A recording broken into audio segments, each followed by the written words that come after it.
UEFA World Cup 2026 qualifying games for the month have wrapped up, and it's now the perfect time, you guys, to react to the games that just occurred the past week. Check in on all the UEFA World Cup 2026 qualifying groups, see where things stand, and break it down. Which teams are basically locked in to be going to that World Cup, which teams are questionable or are struggling, and obviously there are the teams that we knew would never make it to the World Cup and had no chance in this qualifying. We're gonna break down all the groups. We're gonna look at all the teams, and let's get to it. We got a lot of groups to cover. Let's get into it. So let's start with Group A. This is a group I have ties to with Germany. The group stands right now after the first two games in Group A. Obviously, some groups have played more games than others because the groups with more than four teams started playing their games earlier in the year. But Group A, they played their first games the past week, and it comes out to Slovakia being in first with 3 goals scored, 0 conceded, and getting 2 wins. Northern Ireland and Germany tied on 3 points. Northern Ireland are only ahead because they've scored more goals, and Luxembourg dead last with 2 losses. Now, I think before a ball was even kicked, I myself, as a Germany fan, most people would have said this is a lock on Germany to get first place in the group, no questions asked. But after that first game, where Slovakia at home produced a masterclass performance against Germany, they find themselves in a great position now. And Slovakia, they got the big win against Germany. They almost fumbled it. Slovakia almost did fumble it in their second game against Luxembourg because, let's be honest, I watched the highlights of the game because I was focused on the Germany game at the time. I did a watch along for it. But in that Slovakia-Luxembourg game, Luxembourg could have easily taken 3 points. They had chances to beat Slovakia. So for me, it was a little weird for them to have such a great performance against Germany and then back it up with a pretty unconvincing win against Luxembourg, getting the winning goal in the 90th minute. It has me thinking that maybe their games against Northern Ireland won't be too easy, because honestly, after they beat Germany 2-0, I was thinking, oh my gosh, Slovakia are going to win the rest of their games in this group, and it'll probably come down to that final group game against Germany to determine who gets that automatic qualifying spot. But after this Luxembourg game, those Northern Ireland games won't be easy. I'm convinced they won't be as easy, and especially going away to Northern Ireland. Now, yes, they were great in their first game. I think a lot of people have to realize that Germany were not at their best here, especially in that first game against Slovakia. They were miles off the pace.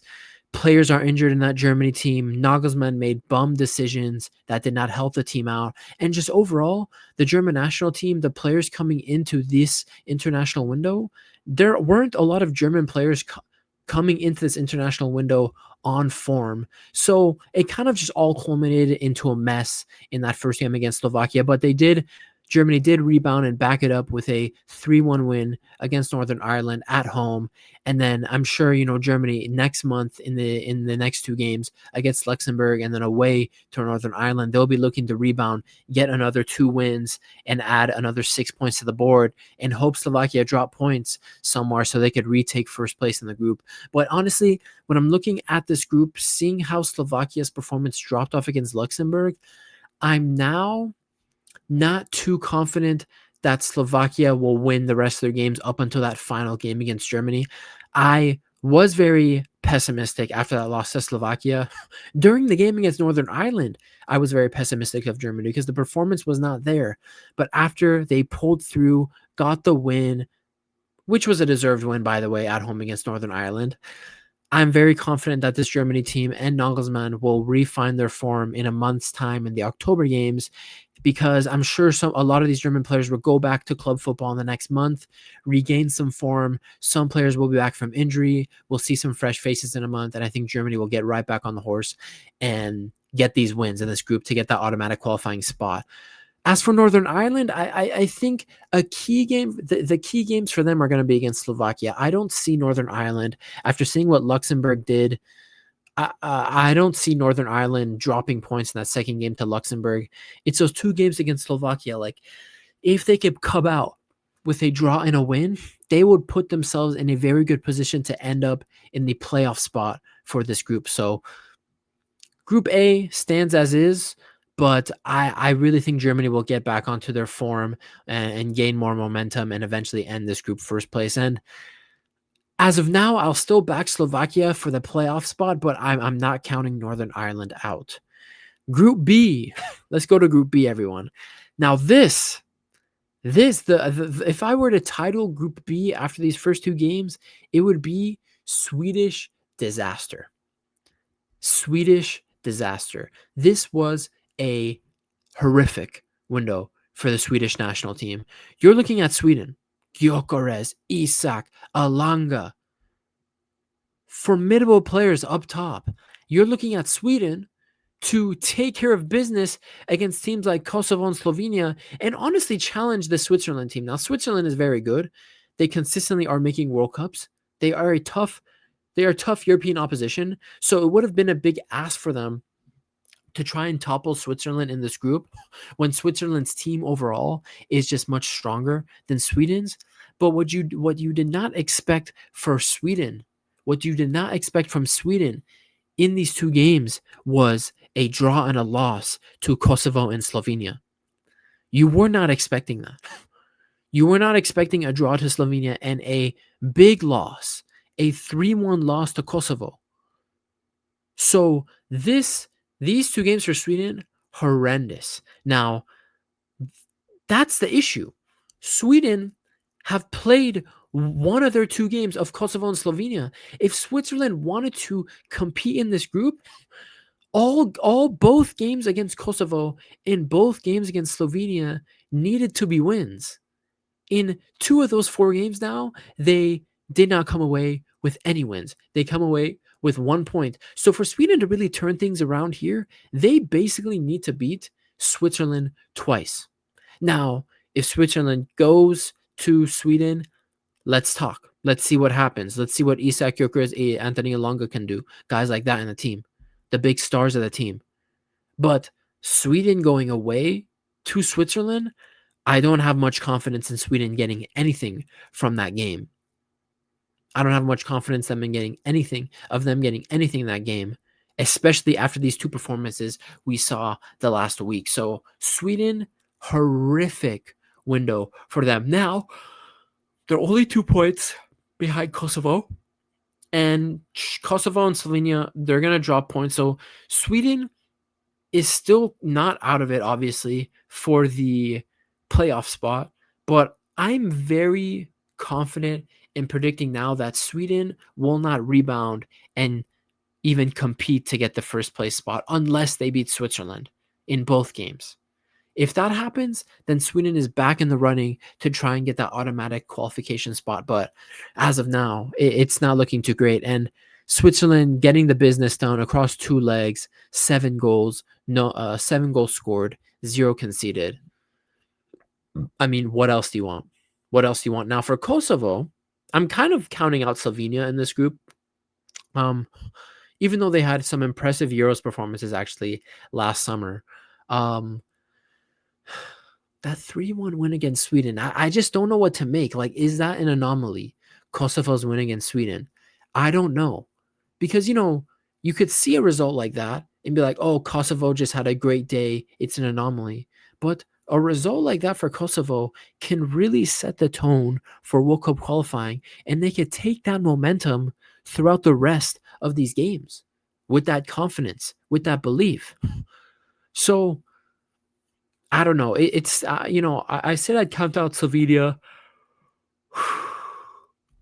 I won't completely count them out. It's basically a 3-horse race for the playoff spot still, and I'm pretty sure Switzerland will run away in this group and get that automatic qualification, and we will see them at World Cup 2026. But yeah, very, very disappointing window here in the last week for Sweden. Honestly, a massive failure. So they will be looking in 5 to 6 weeks for the October games. They need much, much better performances, especially since they're playing Switzerland next. Big games coming up for Sweden to redeem themselves. Group C. I like this group. Now, on paper, this group looks kind of dull. Look at the points. Look at the teams. I don't know. I won't say anyone is a front runner in this group for first place right now. Yes, Denmark, after the first two games, got a win and a draw against Greece and Scotland. Sure, but Scotland's right there with 4 points in there from their first two games. Greece is there.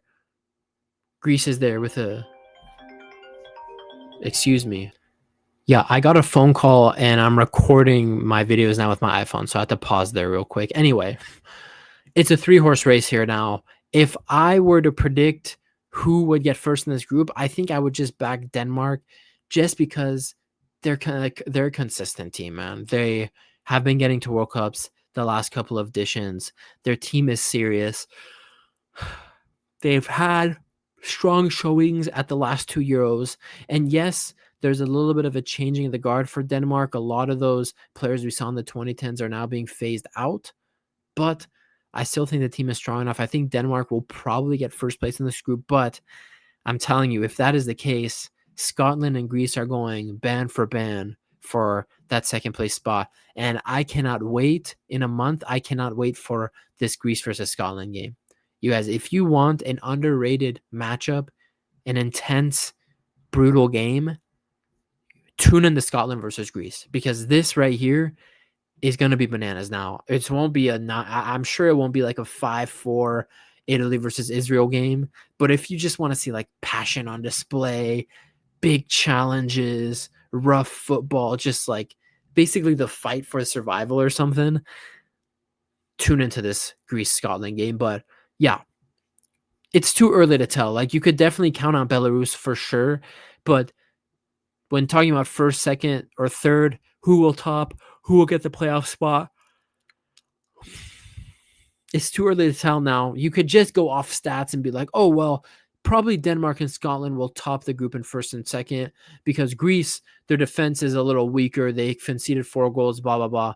Sure, you could have some elementary analysis like that, but I don't see it that way because they have a realistic chance at beating Scotland.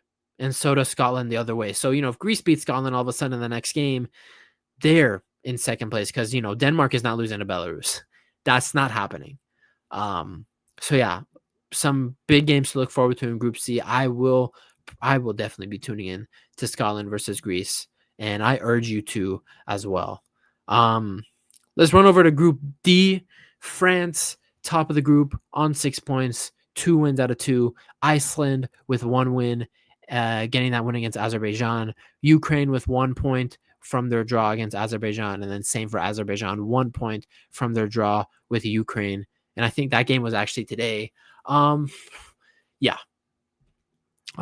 France are going to top this group. It's just not really even a question. I thought the performance against Ukraine was impressive a couple days ago. Was there a couple of opportunities for Ukraine to get back into the game? Could it have been worse than the scoreline suggested? Yeah. I mean, what was it? Konate had Ukraine had chances at some point. I think Konate made like a goal line clearance because I watched this game. Konate made like a goal line clearance at the end of the first half. So it wasn't a completely comfortable win against Ukraine for fans. And also in the Iceland game today, it wasn't fully comfortable. They did go down at 1 point, 1-0. Mbappe gets a penalty, and then the second goal comes for France. I'm forgetting who scored the second goal for France today. And, they're trying to close the win out at 2-1 professionally, get those 3 points. Iceland get a ball in the back of the net. Luckily for France, a foul was found in the buildup, and the goal was chalked off to VAR. But 6 points out of 6 for France. And I did think there were some really good individual performances for France over these 2 games. But the overall result and the story of both games wasn't a story of comfortable shutout wins. Iceland and Ukraine had no chance because they did have chances. There were opportunities for Iceland and Ukraine here to steal points off of France. But I don't know. I thought Olise was fantastic for France in both games. Although Olise was a big reason why Iceland scored their first goal today, everyone makes mistakes and they ended up coming back and winning the game. Upamecano was solid as rock for France again in these last two games. Tchouameni was also very impressive. He did get the red card in the Iceland game today, so he's going to miss the next match. But yeah, there were some really good performances. And Mbappe looks sharper with his hair. Mbappe with hair. I don't like the new Mbappe hairstyle. I don't know. It's not for me. I would prefer he just shaves that shit off. But yeah, France getting those 6 points. And then Iceland, I wasn't really looking at Iceland and Azerbaijan. I really thought Ukraine would at least be the front runners for the playoff spot. Obviously, I don't want to be too harsh on Ukraine. The stuff that's going on there, people, I won't talk about it, but people don't really talk about the Russia-Ukraine conflict anymore. But if people didn't know, that conflict is actually getting worse and worse. Like, there are more civilians dying, and a lot, the number of civilians dying every day right now is higher than when that war first broke out 2-3 years ago. So it just goes under the radar on the news. So, I won't be too harsh on Ukraine. There are things going in that country that are bigger than football. So it is what it is. But I really was taking that into account. Ukraine has the squad quality to boss the rest of this group and claim that playoff spot as theirs. They shouldn't be behind Iceland now. They play Iceland next. If they want to gain momentum back in this group, they need a comprehensive victory against Iceland to establish that confidence, to establish that dominance in the group. But today, yeah, they tied to Azerbaijan, and that is just a result you don't want. You don't want to be losing points, especially when Iceland has picked up all 3 points against Azerbaijan. You don't want to drop the points against Azerbaijan when your playoff competitors in the group didn't. So that's why the next game for Ukraine against Iceland is going to be a big one for them on October 10th. They're going away to Iceland. So hostile environment. The Icelandic fans will be there in full force. They want to see their team back at a World Cup after missing out in 2022, after they made it to the 2018 World Cup. So yeah, France, although they got 6 points and the performance was kind of up and down, less comfortable than they would have imagined, I don't see France struggling in the rest of these games. They will finish first and they will get the automatic qualification spot. So it is what it is. That's how Group D stands. If I were to make an early prediction right now, who would I back for second place in the group? I'll back Ukraine.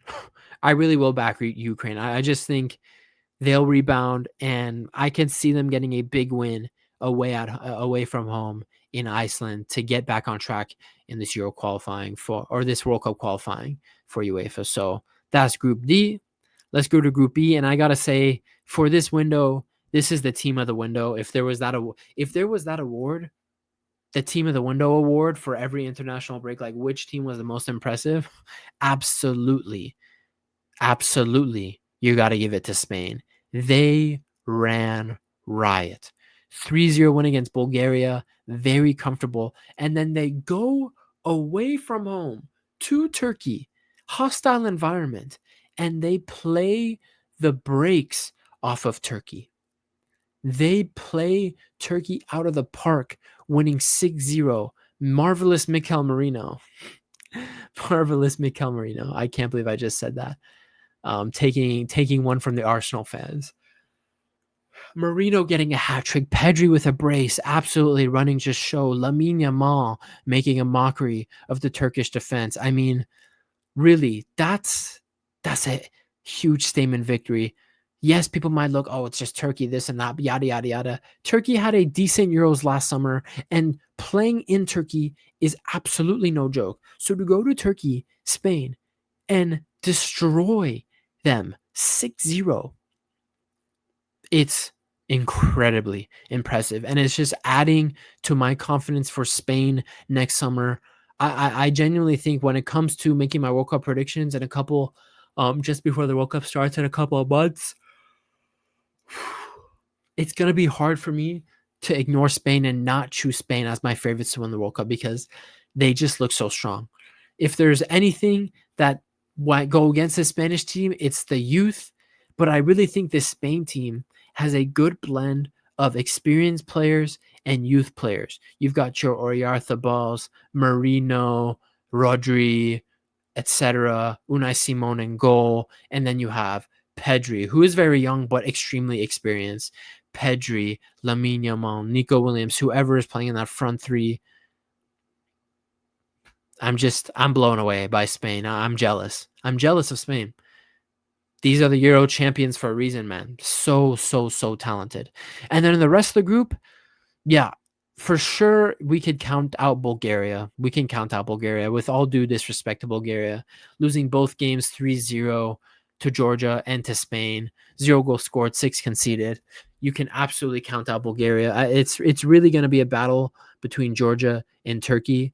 Georgia and Turkey for that second place spot now. Turkey did beat Georgia in that first game, and I was kind of thinking that's going to set the tone for the group. Spain will run away in first. Turkey will show more experience than Georgia and get second. But after that Turkey disaster class, I forgot. It's not Turkey. It's Turkey. After that Turkey disaster class to Spain, their confidence has to be shook. Now. They have a perfect opportunity to play Bulgaria, and I believe it's away from home. They have a perfect opportunity to play Bulgaria away from home in a month, get that win, and get back on track. Excuse me, I keep yawning. I'm very tired. Get that win and get back on track. But who knows? I don't know. I am counting out Bulgaria, but can Bulgaria take points off of Turkey with a draw? Now, I don't think they should be worried too much if they drop points to Bulgaria in either way, because I don't see how Spain drop points to Georgia. Now, yes, Georgia, all the hype, their Euros from last summer, the belief that they could truly go to this World Cup, Kavicha, and all those guys across Europe that are playing and bringing their club form to the national team. I'm sorry. I just think the gap in quality between this Spain team and Georgia, it's too big. It's too big for Georgia to do anything. And they are playing Spain away from home, so they'll be traveling to Spain for that game. I just don't see how Spain will drop points there. Now, Georgia will give them something to worry about, sure, but it's just too much quality for Spain. I don't see them dropping the ball. So Turkey can get back on track with a win, putting them above Georgia if Spain take care of business against Georgia, like I think they will. So Group E, Spain are obviously already the runaway winners for the group, and it's going to be a battle between Georgia and Turkey for that playoff spot. So yeah, that's Group E. Getting down into Group F now, our best friend Cristiano Ronaldo, Christopher Penaldes himself, the great discoverer of European countries. He and Portugal come away with 2 wins in this international break, beating both Armenia and Hungary, destroying Armenia. I think it was 5-0 against Armenia. Yeah. Cristiano scoring a beautiful goal in that game, by the way. So respect to him. And then they had a tough game against Hungary today away from home. They get the job done in the end, but it took a lot of work. They went down at first.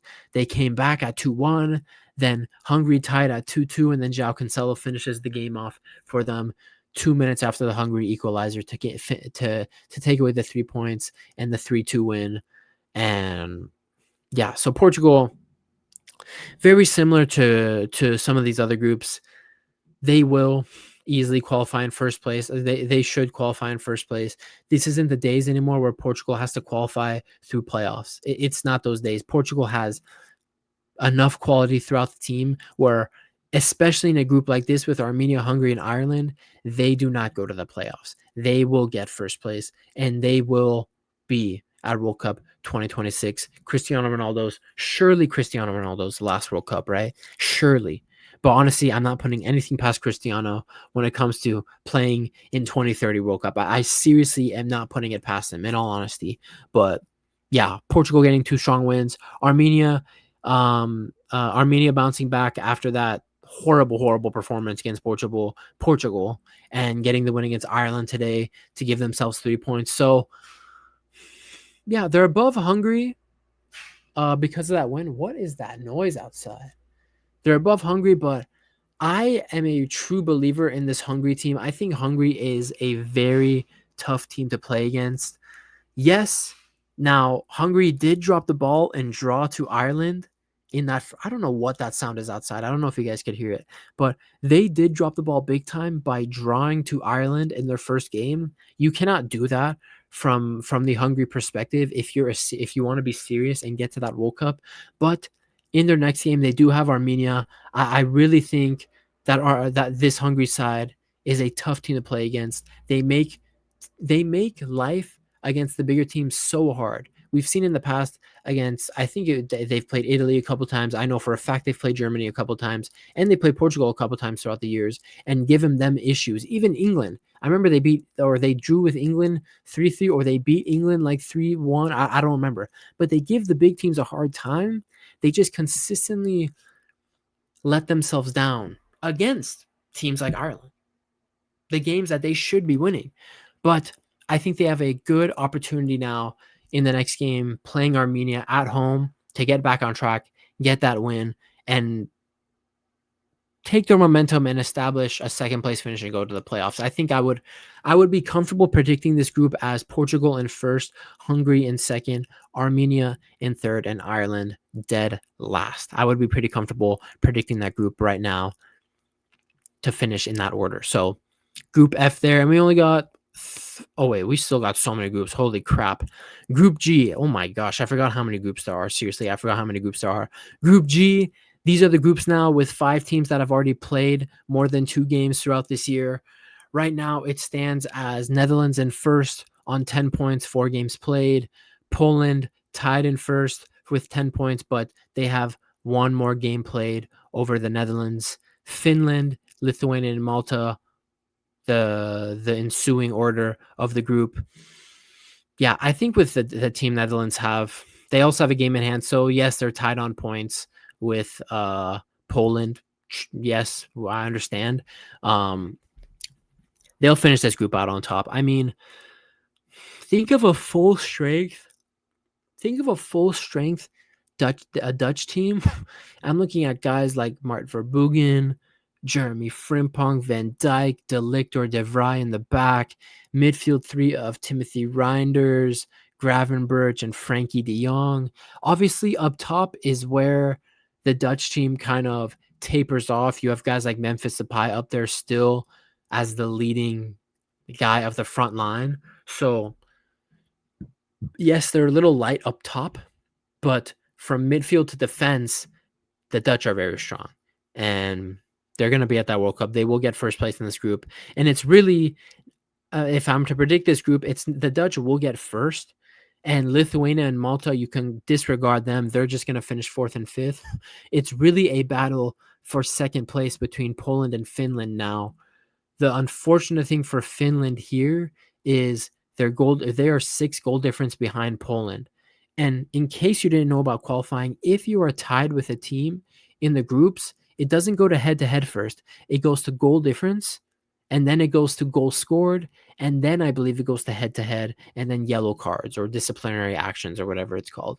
So Finland and Poland, I do think will be fighting for second, or they are fighting for second currently, but that's a big goal difference that they need to make up now in games against Lithuania, which they have next.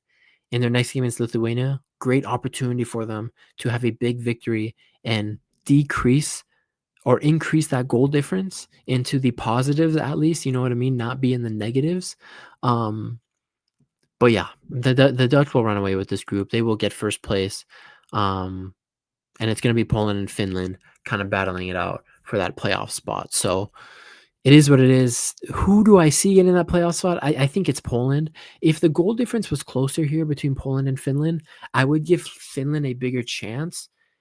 It's just you guys a 6 goal differential between Poland and Finland. It just seems like a little too much and a little too late for Finland to turn it around, especially given the fact that Poland's fixtures coming up are kind. They're kind. Like they won't drop the points to Lithuania and Malta. They won't. And to be honest, I think Poland still has to play Finland. Let me just double check this. Poland and Finland still have to play each other. Let me double check this. Yes, they lost to Finland back in June, but I'm sorry. Yes, this is where I'm confused. They beat Finland 3-1 in the rebound game. So that's kind of what I wanted to check. They beat Finland this time around 3-1. I think that was yesterday as well. So yeah, nothing's going to run away with this. And I think Poland are my favorites to finish second in the group.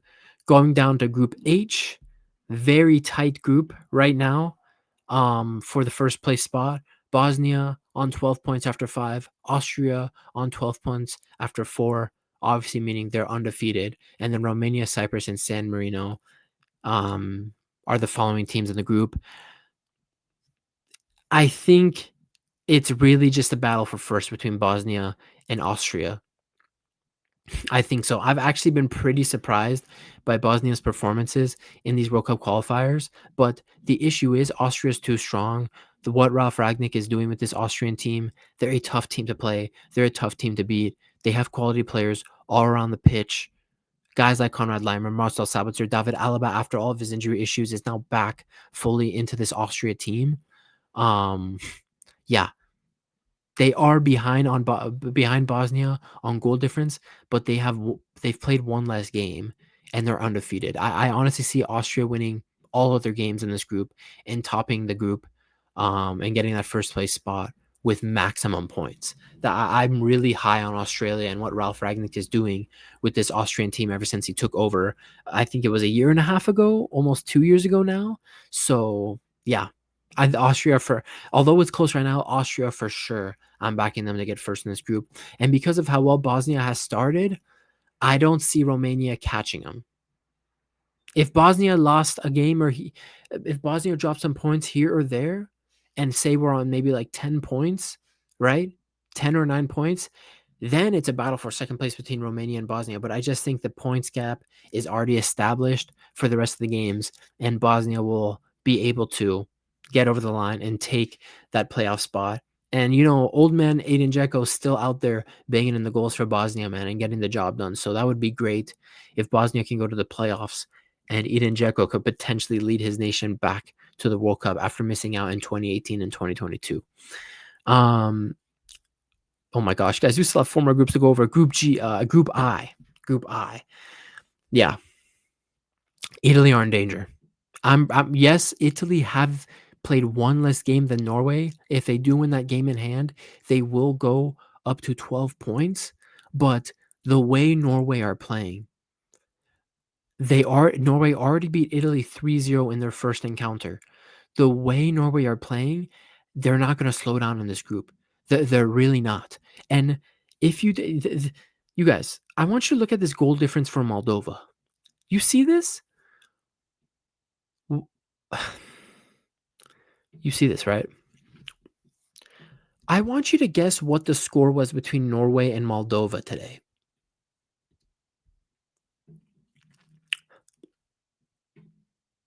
What the fuck? Holland with 5 goals. Asgard, fucking Thor of Asgard or whatever it is with 4 goals. 11 goals for Norway against Moldova.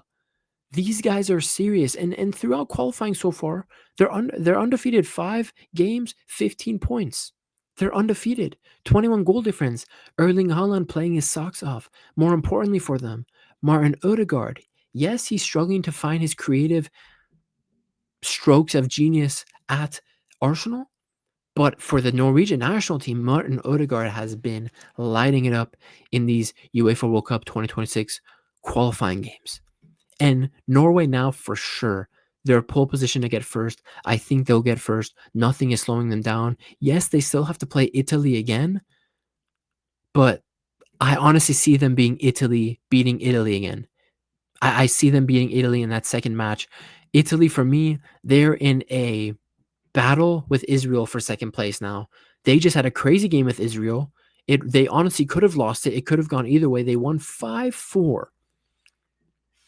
5-4 against Israel. So good win for them. Good win. But If this it just shows you that Italy is not where they should be. Italy, based on their history, should not be having a 5-4 cowboy derby rodeo with Israel. They should be getting a professional win there 3-1, 4-1, 2-0, but instead it was 5-4. So this Italy team, the defense is all over the place. It's a mess. I still back them to get in the playoffs. I still do, but it's just for Italy. I have to say they're in danger because we've seen the last two editions of World Cup qualifying. Italy went to the playoffs and they just did not have enough to get over the line and actually qualify for the World Cup. I want to hate on Italy because they're one of Germany's rivals in Europe, sure, but it would really be a catastrophe if they missed 3 World Cups in a row. They already missed 2. You guys, growing up, I never thought I'd ever see a World Cup without Italy taking part. I never thought I'd see that. So when it happened in 2018, I was shocked. My mind would have never guessed after they won the Euros that they would not make a second World Cup in a row. So now they're in a situation where they probably have to go through playoffs again. And I don't know if this team is strong enough or has the confidence enough to get by in qualifiers, qualifying playoffs, and get to the World Cup. So Italy are in big danger. Italy are in big danger. They are.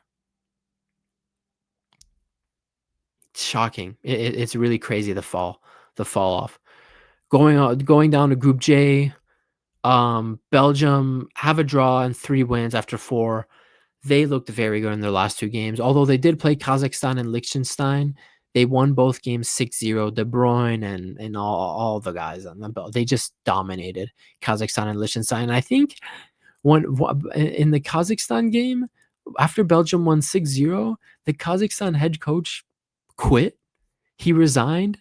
And there was a whole bunch of drama going on with the Kazakhstan national team. I don't know what's going on there, but Belgium beat them so badly the coach resigned. Um, so yeah, you could count on, based on what I'm trying to say is you could count on Kazakhstan and Liechtenstein. They ain't doing shit. Look at the points difference. North Macedonia, Belgium, and Wales on 11, 10, and 10 points. Kazakhstan and Liechtenstein are on 3 and 0 points. So you can disregard these two. I think Belgium, once they play that game in hand, they will win. They will go over North Macedonia, and I think they will be the team to top this group. And then it's going to be an extremely close battle for second place, that playoff spot. You know, the other groups I talked about, I keep bringing up how it's only 2 teams that will battle for that playoff spot, and it's going to be close.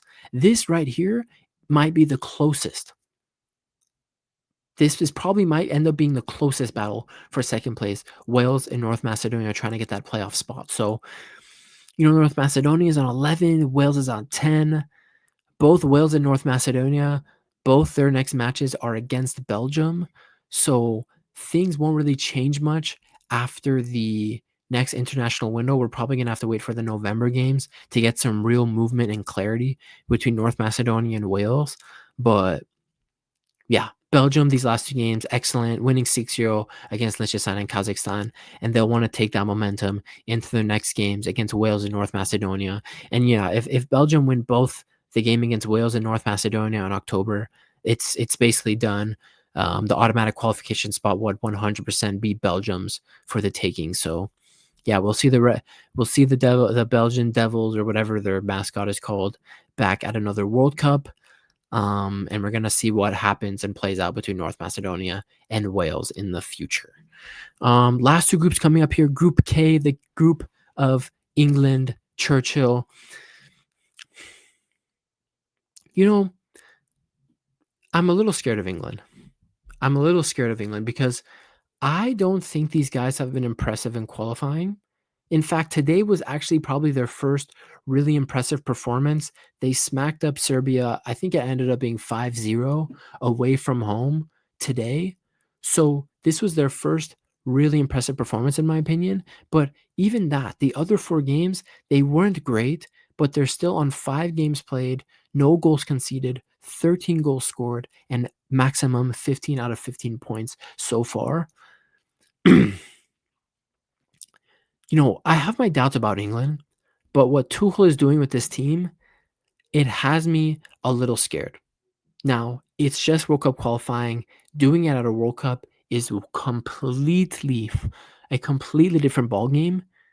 But this right here, 13 goals scored, 0 conceded after 5 games, 15 out of 15 points, beating Serbia away from home 5-0. US Serbia is a formidable team. That is a good team. It's a little scary. I have to be honest. I have to give them their flowers. It's a little scary. Um, Obviously, this battle between Albania and Serbia, FIFA, what are you doing? I mean, I think I talked about this previous on my channel. Like, whatever, no comment. But yeah, Albania is above Serbia right now, but Serbia have a game in hand. If they win that game in hand, they'll go above Albania. And what do you know, guys? Serbia's next game is their next encounter with Albania. So really, that could be a deciding game right there for who will get second place. Oh gosh, I should tune into that. October 11th, Albania traveling to Serbia. Oh my gosh. That's basically because Albania and Serbia already played each other. Let me double check that to make sure I'm not talking out of my ass. Yeah, they tied 0-0 back in June. Let me look at these match stats real quick. Yeah, they tied 0-0 back in June. So that is going to be a dicey game to, oh my gosh, yeah. Tune into that game if you want to see violence. I'm sure things are going to go down in the game, but yeah, between Albania and Serbia there for second, and England are just running away. And then finally, the last group, I've been yapping along for 41 minutes. Jesus. Last group, Group L, Croatia have won all their games, 4 out of 4, 12 points. Yeah, there isn't really much to break down in this group. Croatia has been excellent throughout qualifying. They just had another 2 very, very good games. I see them, I don't know if they'll win both games against Czechia. They play them next, but I see Croatia finishing this group out at first, and then the Czech Republic, Czechia, they've been really strong as well. They've only had 1 loss, and they are clearly, it's Croatia and Czechia, clearly the 2 best teams in this group. Faroe Islands, Montenegro, and Gibraltar really don't have any chance here. Czech, I'll say they get second. I think, yeah, Croatia will continue this momentum. Their team is strong. They have a new generation of Croatian players coming in that look pretty good, in my opinion. They're not really well known.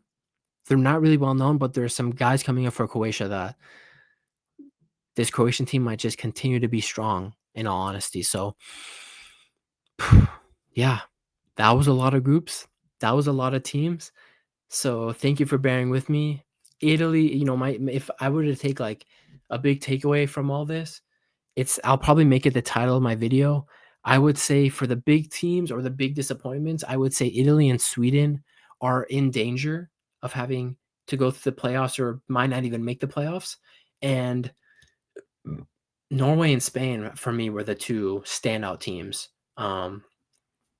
in these UEFA World Cup 2026 qualifying games. Honestly, I would say Norway, Spain. Actually, I would put in Croatia as well. Croatia also were very impressive for me. I would put Belgium in there, but you have to also remember Belgium's opposition was complete trash, Liechtenstein and Kazakhstan. So that's why I'm not putting Belgium in that conversation. But yeah, Norway, Spain, and Croatia were my standouts. And Italy and Sweden have a lot to think about the next 5 weeks before the October games come around. Thanks for bearing with me for this much longer video than usual. It's been your boy Hokage. UEFA World Cup 2026 qualifying. We'll be back with more news and roundup and reaction in October. Until then, I'll see you guys in the next one. Peace.